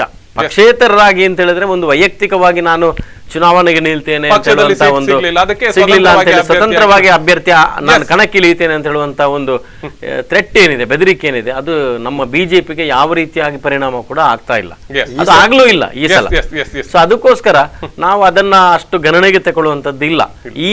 ಅದು ಕೂಡ ದಕ್ಷಿಣ ಕನ್ನಡ ಜಿಲ್ಲೆಯಲ್ಲಿ ನೀವು ಇತಿಹಾಸ ನೋಡಿ, ಇದಕ್ಕಿಂತ ಮುಂಚೆ ಕೂಡ ಪಕ್ಷೇತರರಾಗಿ ಯಾರೂ ಕೂಡ ಚುನಾವಣೆಯನ್ನು ಎದುರಿಸಿ ಒಬ್ಬ ಶಾಸಕನಾಗಿರುವಂತಹದ್ದು ದಕ್ಷಿಣ ಕನ್ನಡ ಜಿಲ್ಲೆಯಲ್ಲಿ ಇಷ್ಟರವರೆಗೆ ಇಲ್ಲ. ನನ್ನ ಲೆಕ್ಕದಲ್ಲಿ ಅವಿಭಜಿತದಲ್ಲಿ ಅವರು ಹಾಲಾಡಿ ಶ್ರೀನಿವಾಸ್ ಶೆಟ್ರು, ಅವರು ಹೆಗಡೆ ಅವರು, ಮತ್ತೆ ಅದೊಂದು ಬೇರೆ ಒಂದು ರೀತಿಯಾಗಿರ್ತಕ್ಕಂಥ ರಾಜಕೀಯ. ಅದು ದಕ್ಷಿಣ ಕನ್ನಡ ಜಿಲ್ಲೆಯಲ್ಲಿ ಯಾವ ರೀತಿಯಾಗಿ ಯಾವತ್ತೂ ಕೂಡ ಒಂದು ಸ್ವತಂತ್ರ ಅಭ್ಯರ್ಥಿ ಗೆದ್ದಿರುವಂತದ್ದು ನಮ್ಮ ಇತಿಹಾಸದಲ್ಲಿ ಇಲ್ಲ. ಯಾಕಂದ್ರೆ ಜನ ಇಲ್ಲಿ ಪಕ್ಷಾಧಾರಿತವಾಗಿ ರಾಜಕೀಯವನ್ನು ಮಾಡ್ತಾ ಇರುವಂತದ್ದು. ಅದಕ್ಕೋಸ್ಕರ ನಾವೇನು ಆದ್ರೂ ಪಕ್ಷೇತರ ನಿಂತಾಗ ಸೋಲು ಗೆಲುವಿನ ಮಧ್ಯದಲ್ಲಿ ಸ್ವಲ್ಪ ಪ್ರಭಾವ ಬೀರುವ ಅವಕಾಶ ಇದೆ. ಮತ್ತೆ ಇಲ್ಲಿ ಏನಾಗಿದೆ, ಹಿಂದಿನ ಬಿಜೆಪಿಗೂ ಈಗಿನ ಬಿಜೆಪಿಗೂ, ಮೊದಲು ಅವರು ಹೇಳ್ತಿದ್ರು ಕಾಂಗ್ರೆಸ್ನೇ ಹೈಕಮಾಂಡ್ ಜಾಸ್ತಿ ನಂಬ್ತಾರೆ ಅಂತ ಹೇಳಿ. ಈಗ ಕಾಂಗ್ರೆಸ್ನಲ್ಲಿ ಆದರೂ ಜಿಲ್ಲೆ ರಾಜ್ಯದ ನಾಯಕರಿಗೆ ಬೆಲೆ ಇದೆ. ಅದೇ ಬಿಜೆಪಿಯಲ್ಲಿ ಎಲ್ಲವೂ ಅಮಿತ್ ಶಾ ಮತ್ತು ಮೋದಿ ಅವರ ನಿರಂಕುಶ ಇದೆ. ಸೊ ಈಗ ಏನಾಗಿ ಹೆದರಿಕೆ ಆಗಿದೆ, ಇಲ್ಲಿ ಒಂದು ನಾವು ಓಟು ತರುವಂತ ನಾಯಕರಿಗೂ ಕೂಡ ಬಿಜೆಪಿಯಲ್ಲಿ ನಮಗೆ ಟಿಕೆಟ್ ಸಿಗ್ತದಾ ಇಲ್ವಾ ಅಂತ ಒಂದು ಹೆದರಿಕೆ ಆಗಿದೆ. ಸೊ ಅದರಿಂದ ಬಿಜೆಪಿಯಲ್ಲಿ ಬ್ರಹ್ಮ ನಿರಸನ ಆಗ್ತಾ ಇದೆ. ರಾಹುಲ್ ಗಾಂಧಿ ದಕ್ಷಿಣ ಕನ್ನಡದಲ್ಲಿ ಅಂತೂ ನಾವು ನೋಡ್ತಾ ಇದ್ದೇವೆ, ಮತ್ತು ಈಗ ಉಡುಪಿಯಲ್ಲಿ ಕೂಡ ಆಗುವ ಕರಾವಳಿ ಜಿಲ್ಲೆಗಳಲ್ಲಿ ಕೆಲವರು ಅಮಿತ್ ಶಾ ಹತ್ರ ಟಿಕೆಟ್ಗೆ ಹೋದಾಗ ಅವರ ಎಲ್ಲ ಚರಿತ್ರೆಯನ್ನ ಅವರ ಎದುರಿಟ್ಟು ನಿಂಗೆ ಟಿಕೆಟ್ ಬೇಕಾ ಅಂತ ಕೇಳಿದ್ದು ಕೂಡ ಇದೆ ನಮ್ಗೆ ಅಲ್ವಾ? ತಿಳಿದು ಅಲ್ಲ ಬಂದಿದೆ. ಅದೆಲ್ಲ ನಮ್ಮ ಆಂತರಿಕ ವಿಚಾರಗಳು. ಆದ್ರೆ ಇವ್ರು ಹೇಳಿದಾಗೆ ನೋಡಿ, ಇವತ್ತು ಕಾಂಗ್ರೆಸ್ನ ಹೈಕಮಾಂಡ್ ಅಂತ ಹೇಳಿದ್ರೆ ದೊಡ್ಡ ಝೀರೋ ಆಗಿದೆ. ರಾಹುಲ್ ಗಾಂಧಿ ಏನು zero ಇಲ್ಲ, ಅಷ್ಟು ಚಂದವಾಗಿ ರಾಹುಲ್ ಗಾಂಧಿ ಪ್ರಜಾಪ್ರಭುತ್ವ ನೆಲೆಯಲ್ಲಿ ನಂಬುವಂತ ಏನು ಪ್ರಜಾಪ್ರಭುತ್ವ ಮಟ್ಟದಲ್ಲೇ ಇವತ್ತು ಮಾಡಬೇಕು ಕಾಂಗ್ರೆಸ್ಸಿನ ಅದನ್ನ ರಾಜ್ಯದ ಅದನ್ನ ನಾಯಕರಿಲ್ಲ. ಮಾಡಬಾರ್ದು. ನೋಡಿ ನೀವು ನೀವು ಅಮಿತ್ ಶಾ ಬಗ್ಗೆ ನಿಮ್ಗೇನು ಗೊತ್ತು? ನಮ್ಗೆ ಗೊತ್ತು, ಯಾಕಂದ್ರೆ ನಾವು ತಿಳ್ಕೊಂಡಿದ್ದೇವೆ. ನಾವು ಅಮಿತ್ ಶಾ ಅವರು ಇಡೀ ತಿಳ್ಕೊಂಡಿದ್ದೇವೆ. ದೇಶದಲ್ಲಿ ಇಷ್ಟೊಂದು ಚಾಣಾಕ್ಷತನದ ರಾಜಕೀಯವನ್ನ ಮಾಡಿದ್ರಿಂದ ಅವರು ಹೈಕಮಾಂಡ್ಗೆ ಪರ್ಫೆಕ್ಟ್ ಇದ್ದಾರೆ ಅಂತ ಹೇಳುವಂತದ್ದು ನಾವು ಒಪ್ಪಿಕೊಳ್ತೇವೆ. ಇವರ ಆಗ ರಾಹುಲ್ ಜನರಿಗೆ ಗಾಂಧಿ ನಿಜ ವಿಷಯ ತಿಳಿಬೇಕು. ಇವರ ರಾಹುಲ್ ಗಾಂಧಿಗೆ ಏನು ಗೊತ್ತಿಲ್ಲ ಅಂದ್ರೆ ಹೈಕಮಾಂಡ್ ವೀಕ್ ಆಗಿದೆ. ಇವತ್ತು ಎಲ್ಲಾ ರಾಜ್ಯಗಳನ್ನ ಕಲ್ಕೊಂಡು ಬರ್ತಾ ಇದ್ದಾರೆ. ಅದಕ್ಕೋಸ್ಕರ ರಾಜ್ಯದಲ್ಲಿ ಮುಖ್ಯಮಂತ್ರಿ ಸಿದ್ದರಾಮಯ್ಯನೇ ಕೇರ್ ಮಾಡೋದಿಲ್ಲ ರಾಹುಲ್ ಗಾಂಧಿ. ಯಾಕೆಂದ್ರೆ ರಾಹುಲ್ ಗಾಂಧಿ ಝೀರೋ ಸುಮ್ಮನೆ ಅದಕ್ಕೋಸ್ಕರ ಇವರು ಬದಲಾವಣೆ ಆಗಿದೆ. ಏನು ಒಂದು ರಾಷ್ಟ್ರದಲ್ಲಿ ಒಂದು ಕಾಂಗ್ರೆಸ್ಸಿಗೆ ಬಲವನ್ನು ತುಂಬುವಲ್ಲಿ ಎಲ್ಲಾ ನಾಯಕರು, ಅದು ಕೇಂದ್ರದಲ್ಲಿ ಕೂಡ ಕರ್ನಾಟಕದಲ್ಲಿ ಕೂಡ ತಮ್ಮ ಒಂದು ಸಹಾಯ ಹಸ್ತವನ್ನು ನೀಡ್ತಾ ಇದ್ದಾರೆ. ಅದರ ಅರ್ಥ ಹೈಕಮಾಂಡ್ ವೀಕ್ ಆಗಿದೆ ಅಂತ ಹೇಳಿ ಅಲ್ಲ. ಮತ್ತೆ ಅಮಿತ್ ಶಾ ಅವರು ಕೂಡ ರಾಹುಲ್ ಗಾಂಧಿ ಅವರಿಗೆ ಎಲ್ಲರನ್ನೂ ಕೂಡಿಸಿ ಅಮಿತ್ ಶಾ ಅವರು ಕೂಡ ಹಾಗೆ ನಮ್ಮ ಹೈಕಮಾಂಡ್ ಅವರು ಮೋದಿ ಅವರು ಮತ್ತು ಹೈಕಮಾಂಡ್ ಅವರು ನಮ್ಮ ಹೈಕಮಾಂಡ್ ನಿಮಗೆ ಕಾಂಗ್ರೆಸ್ಗೆ ಅಗತ್ಯ ಇರುವಂತದ್ದಲ್ಲ. ನೋಡಿ, ಇದು ಕಾಂಗ್ರೆಸ್ಗೆ ಅಗತ್ಯ ಇರುವಂತದ್ದಲ್ಲ, ಅದು ನಮ್ಮ ಕೆಪಾಸಿಟಿ. ಅಂದ್ರೆ ನಾವು ಅಮಿತ್ ಶಾ ಅವರನ್ನ ಮೋದಿ ಅವರನ್ನ ನಾವು ಹೋಗ್ತೇವೆ, ನಾವು ಒಪ್ಪಿದ್ರೆ ಇವರಿಗೇನು ಆಗ್ಲಿಕ್ಕಿಲ್ಲ. ಇವರು ಇವರ ಕೆಲಸವನ್ನ ಮಾಡ್ಲಿ, ಕಾಂಗ್ರೆಸ್ನವರು ಇವರ ಕೆಲಸವನ್ನ ಮಾಡ್ಲಿ. ಕಾಂಗ್ರೆಸ್ನವರು ಬಿಜೆಪಿ ಆಂತರಿಕ ವಿಚಾರಕ್ಕೆ ಬರಬೇಕಂತ ಅಗತ್ಯವೂ ಇಲ್ಲ. ಸುಮ್ಮನೆ ಮಾಡ್ತಾ ಇದ್ದಾರೆ, ಜನರ ಎಲ್ಲವನ್ನ ರಕ್ತವನ್ನ ಹೀರ್ತಾ ಇದ್ದಾರೆ. ಒಂದು ಮಾತು ಈಗಾಗಲೇ ರಾಹುಲ್ ಅವರು ಉಡುಪಿಯಲ್ಲಿ ಪಾದಯಾತ್ರೆಯನ್ನು ಮಾಡ್ತಾರೆ, ಉಡುಪಿ ಮಠಕ್ಕೆ ಭೇಟಿ ಕೊಡೋದಿಲ್ಲ. ಅಲ್ಲಿ ಮನೆಗೆ ಹೋಗಿ ಬಹಳಷ್ಟು ಊಟ ಖಾದ್ಯಗಳನ್ನು ಅದೆಲ್ಲ ಇವರ ರಾಜಕೀಯ. ಸಿದ್ದರಾಮಯ್ಯರವರು ಕೂಡ ಈ ರೀತಿಯಾದ ರಾಜಕೀಯ ಕೃಷ್ಣ ಮಠಕ್ಕೆ ಹೋಗ್ಲಿಲ್ಲ. ಉಡುಪಿಯಲ್ಲಿ ಉಡುಪಿ ಜಿಲ್ಲೆಯಾಗಿ ಕುಂದಾಪುರದಿಂದ ಬರಬೇಕಿತ್ತು. ಅವರ ಕಾರ್ಯಕ್ರಮ ಬೇರೆ ಅದಕ್ಕೆ ನೇರವಾಗಿ ಸಿದ್ದರಾಮಯ್ಯ ಕೃಷ್ಣ ಮಠಕ್ಕೆ ಹೋಗೋದಿಲ್ಲ. ಅದಕ್ಕೋಸ್ಕರ ಸಿದ್ದರಾಮಯ್ಯನವರು ರಾಹುಲ್ ಗಾಂಧಿಯನ್ನ ಹೋಗ್ಲಿಕ್ಕೆ ಬಿಡ್ಲಿಲ್ಲ ಅಂತ ನೇರ ಹೇಳಿ ಅವರು ಕೃಷ್ಣ ಮಠಕ್ಕೆ ಬರುವುದಿಲ್ಲ ಸಿದ್ದರಾಮಯ್ಯನವರು ಅಲ್ವಾ? ಇವರನ್ನ ಶೃಂಗೇರಿ ಮಠಕ್ಕೆ ಕರೆದಿದ್ದಾರ? ಇವರನ್ನ ಶೃಂಗೇರಿ ಮಠಕ್ಕೆ ಯಾರಾದ್ರೂ ಕರೆದಿದ್ದಾರ? ಇವರೇ ಹೋಗಿದ್ದಾರೆ. ಹಾಗಾದ್ರೆ ಕೃಷ್ಣ ಮಠಕ್ಕೂ ಕೂಡ ಇವ್ರು ಹೋಗ್ಬೇಕಿತ್ತಲ್ಲ. ಇನ್ನು ಬೇರೆ ಬೇರೆ ಕಾರ್ಯಕ್ರಮಗಳಲ್ಲಿ ಅಲ್ಲ, ಅವರು ಬಾಕಿ ನಾವು ಗಮನಿಸ್ತಾ ಹೋದ್ರೆ ಬಿಲ್ಲವ ಸಂಘಗಳಿಗೆ ಅಥವಾ ನಾರಾಯಣಗುರು ಮಂದಿರಕ್ಕೆ ಹೋಗ್ತಾರೆ, ಹೋಗ್ತಾರೆ. ಸುಮ್ಮನೆ ಇವರು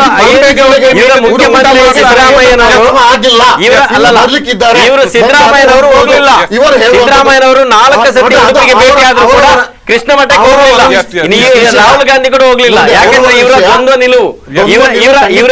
ಇವರಿಗೆ ರಾಜಕೀಯ ಅಂದ್ರೆ ಎಲ್ಲೆಲ್ಲೂ ಧರ್ಮದ ಮೇಲೆ ರಾಜಕೀಯ ಮಾಡುವಂತದ್ದು ಇವರೇ. ಅಲ್ಲ, ಒಂದು ವಿಚಾರ ಇಲ್ಲಿ ಗಮನಿಸುವಂತದ್ದು, ಧರ್ಮಸ್ಥಳಕ್ಕೆ ಹೋದಾಗ ಮೀನು ತಿಂದು ಹೋದ್ರು ಅಂತ, ಅದೇ ಬಿಸಿ ಎಲ್ಲ ಒಂದು ಕಡೆಯಲ್ಲಿ ರಾಹುಲ್ ಅವರಿಗೆ ತಟ್ಟಿತ್ತು. ಅದಕ್ಕೆ ತಾನ ಮಾಡಿ ರೆಸಾರ್ಟ್ ಅಲ್ಲಿ IB ಅಲ್ಲಿ ತಾನ ಮಾಡಿ ಹೊರಡ್ತಾರೆ ಕುರ್ದೋಳಿಗೆ. ಮೀನು ತಿನ್ನುವ ಜನಾಂಗವನ್ನ ಅಥವಾ ನಾನ್ ವೆಜಿಟೇರಿಯನ್ ಎಲ್ಲ ಒಂದು ಸಂಸ್ಕೃತಿಯನ್ನ ಬಿಜೆಪಿಗರು ಅವಹೇಳನ ಮಾಡ್ತಾ ಇದ್ದಾರೆ. ಅದರ ಮುಖಾಂತರ ಅವರು ಹಸಿವೆಯಲ್ಲಿ ಸಾಯ್ಬೇಕು, ಅವರಿಗೆ ಉದ್ಯೋಗ ಇರಬಾರ್ದು, ಅವರಿಗೆ ಶಿಕ್ಷಣ ಇರಬಾರ್ದು, ನಾವೇ ಮೇಲ್ವರ್ಗದವರು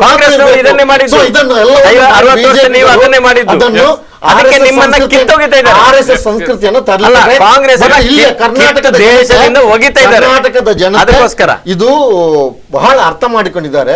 ಇಲ್ಲಿ ಬೇರೆ ಬೇರೆ ಧರ್ಮಗಳು, ಬೇರೆ ಬೇರೆ ಚಿಂತನೆಗಳು ಇದೆ. ಈ RSS ಅದನ್ನೆಲ್ಲ ನೀವು ತುಂಡು ಮಾಡಿಬಿಟ್ಟಿದ್ದೀರಿ ಕಾಂಗ್ರೆಸ್ನವರು.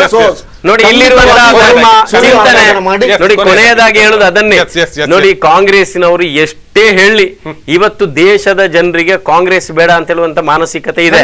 ಅದಕ್ಕೋಸ್ಕರ ಅಲ್ಲ, ನಾವ್ ಹೇಳ್ತೇವೆ 23 ರಾಜ್ಯ, ನಮ್ಮ 23 ರಾಜ್ಯ ಕೆಲವಂದ್ರೆ. ಒಂದು ನಿಮಿಷ ನೋಡಿ, ಇಂದಿರಾ ಗಾಂಧಿ ಇವರ ಪಕ್ಷದ ನಾಯಕಿ ಇಂದಿರಾ ಗಾಂಧಿ ಇರುವಾಗ ಇವ್ರ ಹತ್ರ 18 ರಾಜ್ಯ ಅಲ್ಲ, 18 ರಾಜ್ಯ ಮಾತ್ರ ಇದ್ದದ್ದು ಇವ್ರ ಹತ್ರ. ಆದ್ರೆ ಇವತ್ತು ಬಿಜೆಪಿ 23 ರಾಜ್ಯ ಇದೆ. ಇನ್ನು ಕರ್ನಾಟಕವನ್ನು ಕೂಡ ನಾವು ಗೆಲ್ತೇವೆ, 24ನೇ ರಾಜ್ಯವಾಗಿ ಮಾಡ್ತೇವೆ, ಸ್ವಲ್ಪ ಕಾಯುವ. ಕಾಂಗ್ರೆಸ್ನವರು ಶಾಂತರಾಗಿ ಕಾಯ್ಲಿ. ನಾವು ಮೇ 15 ಅಲ್ಲ, ಮೇ 15 ತಾರೀಕಿಗೆ ಅಲ್ಲಲ್ಲ, ನಿಮ್ಗೂ ಆಗುದಿಲ್ಲ. ನೋಡಿ ಹನೀಫ್ ಅವರೇ, ಒಂದು ಕೆಲಸ ಮಾಡುವ, ನಾವು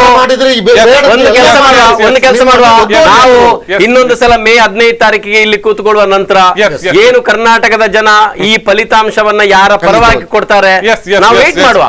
ಜನ ನಮಗೆ ಖಂಡಿತವಾಗಿ ಕೊಡ್ತಾರೆ. ವಿಚಾರಗಳನ್ನು ಇವತ್ತು ನಮ್ಮ ಜೊತೆ ಕಾರ್ಯಕ್ರಮದಲ್ಲಿ ಜಾಯ್ನ್ ಆಗಿ ಹಂಚಿಕೊಂಡ್ರಿ. ಕಾರ್ಯಕ್ರಮಕ್ಕೆ ಬಂದದಕ್ಕೆ ಧನ್ಯವಾದಗಳು. ಧನ್ಯವಾದ.